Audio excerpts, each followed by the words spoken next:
Bagi sebagian orang, belalang mungkin masih hal yang tabu untuk dikonsumsi.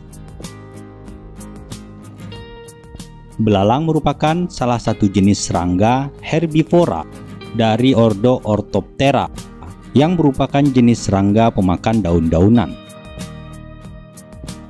Belalang lebih menyukai kawasan alam terbuka yang lembab dengan banyak rumput serta tanaman rendah lainnya. Meskipun beberapa jenis spesies lainnya hidup di hutan belantara. Adapun jenis belalang yang banyak diternakan adalah jenis belalang ranting atau belalang konsumsi. Belalang konsumsi tentunya berbeda dengan jenis belalang yang biasa kita jumpai di alam terbuka. Belalang ini memiliki ciri-ciri bertubuh lebih besar dan sedikit membulat pada bagian tubuhnya.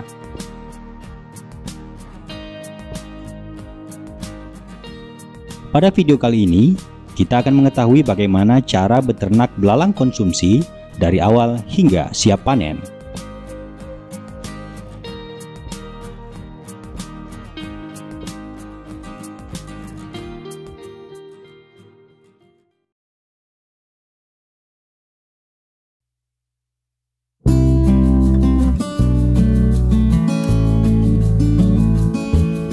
Ada beberapa tahapan yang harus dilakukan dalam beternak belalang konsumsi. Pada tahap awal, kita harus menyiapkan toples ataupun akuarium sebagai media budidaya. Pada bagian toples diberi tutup dengan rongga yang berfungsi sebagai ventilasi untuk keluar masuk udara. Kita juga harus menempatkan toples di tempat yang khusus. Pada tahap selanjutnya, isi dasar toples dengan pasir dan basahkan pasir dengan air menggunakan alat semprot.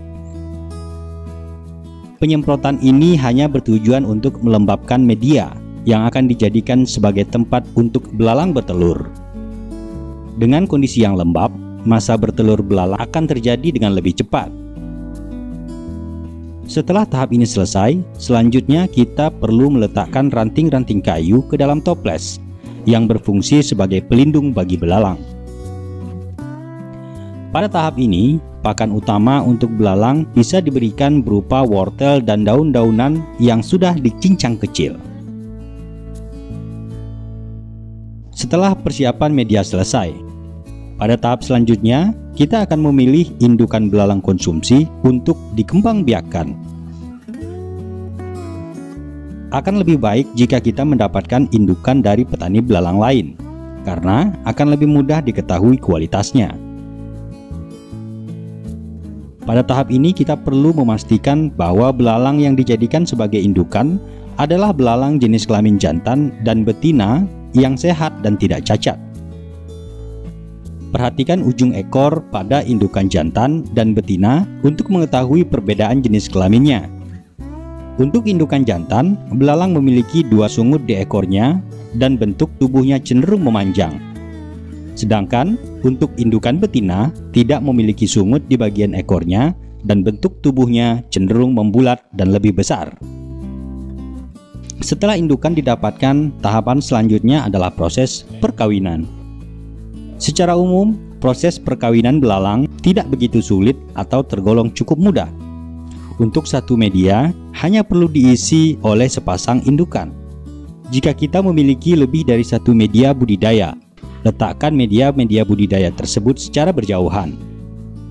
Jika media yang digunakan adalah toples atau akuarium bening, tutuplah media dengan kertas karton ataupun kain gelap. Hal ini turut merangsang agar belalang cepat melakukan perkawinan. Telur-telur belalang sudah dapat kita lihat di dasar toples dalam waktu 2 hingga 3 hari. Pada tahap ini, kita masih harus membiarkan belalang di dalam toples hingga telur-telur itu menetas dan larva belalang bermunculan. Pastikan kita memperhatikan makanan indukan agar selalu tersedia. Pada tahap selanjutnya, belalang-belalang ini sudah bisa dipindahkan pada usia 3 minggu. Pemindahan harus dilakukan untuk menghindari stres pada belalang agar tidak mati. Di usia 3 minggu ini, kita bisa melihat bahwa larva tadi sudah menjadi belalang-belalang muda. Dan di tahap ini, kita sudah bisa melakukan pemindahan indukan belalang ke toples kosong lainnya untuk keperluan pembiakan yang lebih banyak. Sementara itu, biarkan belalang-belalang muda di tempat awalnya. Namun, jika media terlalu kecil, kita bisa memindahkan ke tempat yang lebih besar. Pada tahapan selanjutnya, yakni perawatan belalang muda. Yang harus kita lakukan adalah mengganti pasir lama dengan pasir baru pada media budidaya. Sama seperti tahap awal tadi, tutup tempat yang dijadikan sebagai media harus tetap memiliki ventilasi yang baik. Pasir yang baru diganti tetap harus disemprot dengan air agar selalu lembab. Selanjutnya, biarkan pasir hingga agak mengering.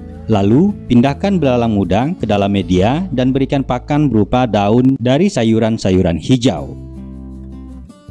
Setelah memasuki usia 75 hari, panen belalang sudah bisa dilakukan. Panen dapat dilakukan dengan menggunakan alat dan sarung tangan. Lakukan pemanenan berdasarkan jenis ukurannya.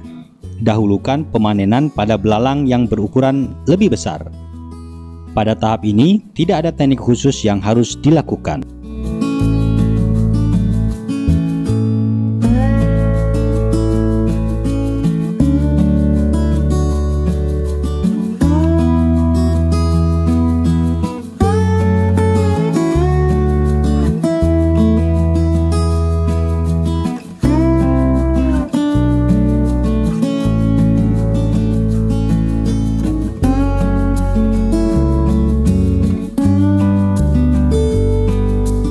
Semoga video ini memberikan banyak manfaat, menambah wawasan kita semua, dan menjadi gagasan baru untuk meningkatkan perekonomian masyarakat.